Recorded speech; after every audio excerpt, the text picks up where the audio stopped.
Many people complain that our current education system is not preparing our children for the real need of society. For instance, with Japan's aging and shrinking population, our children will have to learn how to embrace diversity and appreciate difference in order to be able to live and work with the people from outside of Japan.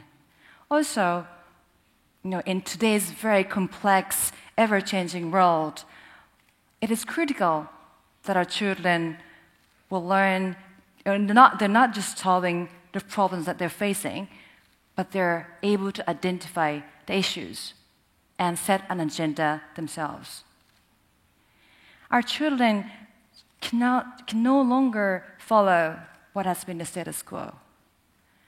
And for the next generation, not taking risks is a risk. It is essential that they learn how to take risks and learn how to overcome difficult situations. And these are some of the very obvious challenges.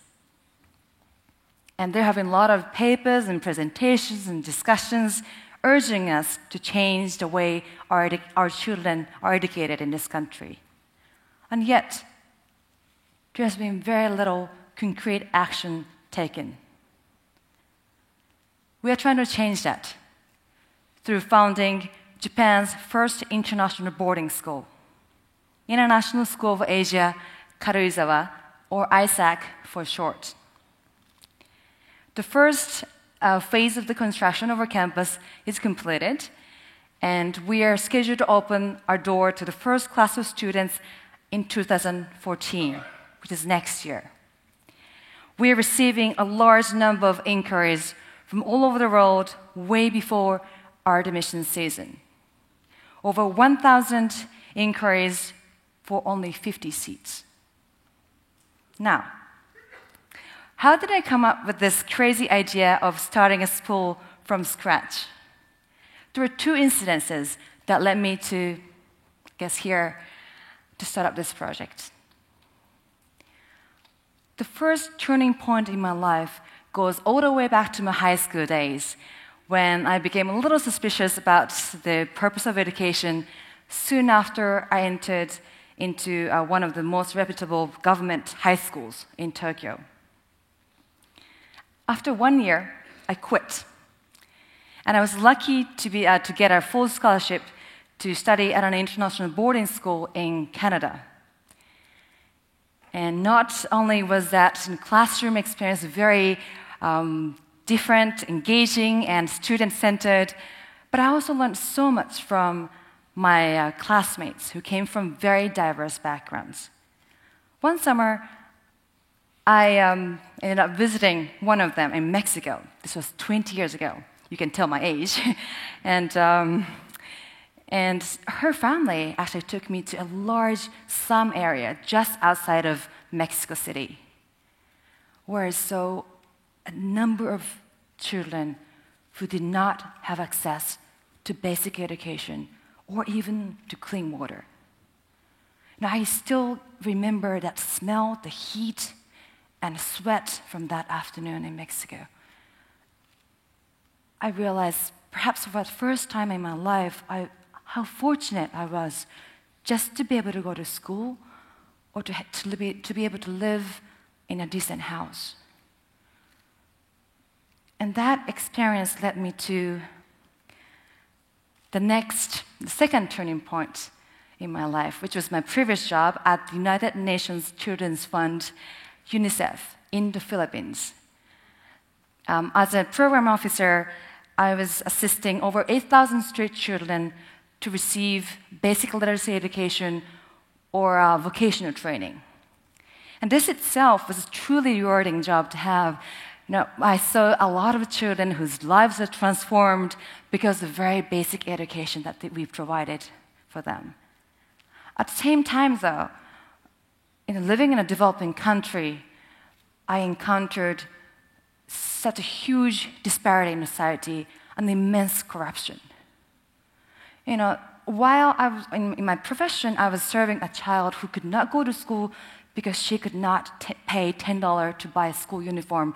In my private life, I was dining with my friends whose houses were like 20 times bigger as mine, and had 3 drivers and 4 nannies and 5 gardeners. Educating the poor is critically important. But unless we educate leaders who are socially aware and are poised to take an action to improve the state of the world, this inequality shall persist. That's the time I started to become seriously interested in educating the next generation of transformational leaders. The journey was not at all smooth. 1 month after I came back to Japan to work on this project, in August 2008, financial crisis hit the world and Japan. It became extremely difficult to raise any funds for any project. And after 2 years of struggle, we thought we'd started to see some light. And then the Tohoku earthquake happened on March 11, 2011. This project is over, I thought. But the outcome was the opposite. More and more people started to claim that we need to prepare our children to be able to live anywhere on the planet, stand on their feet, and think outside the box. The majority of our funding was actually donated after March 11. From nothing, we were able to raise or prepare enough funds to start up a school from scratch, which was $15 million, or 15 oku yen in Japanese.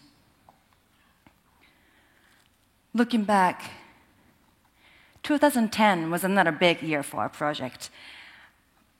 Because we had no money, no people back then, the only thing we could do was to offer a little summer school in Karuizawa. But this made a huge difference. Talking about an ideal education is easy, but to make that into reality is something completely different. We need teachers and students coming from all over the world, and they need to be practicing and experiencing what we believe to be an ideal education in every single class and every single moment in their dorm life. And we were able to prove that we could do this through our summer school. I don't think we could have come this far were it not for this very first summer school in 2010. 3 years have passed. And this year, we had about 400 applicants from 35 countries with almost no advertisement. They all came through, or mostly came through, either through word of mouth or having read our articles about our project in the media. What else was difficult? There were so many obstacles and challenges that we went through. I guess finding a right school site under a very limited budget was also a huge challenge.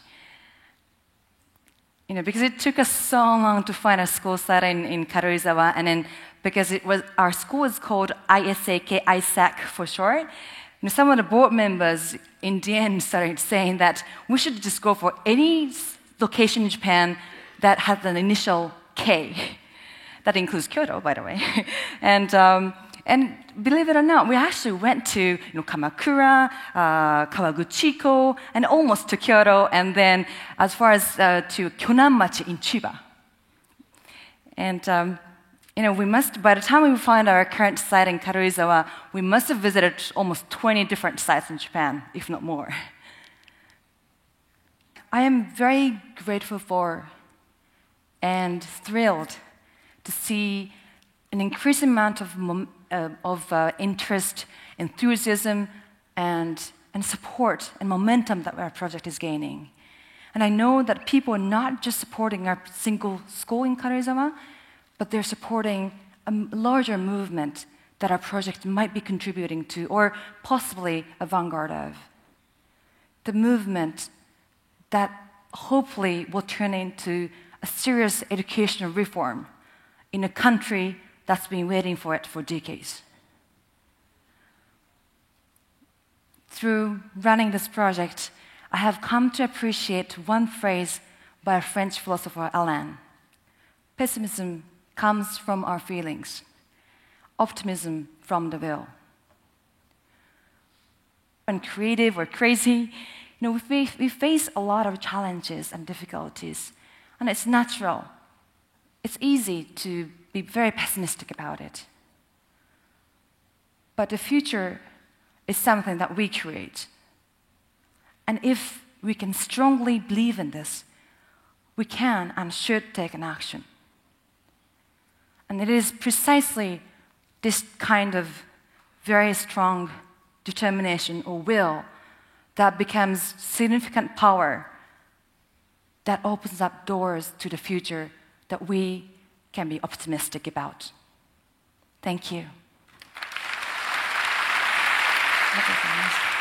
Thank you.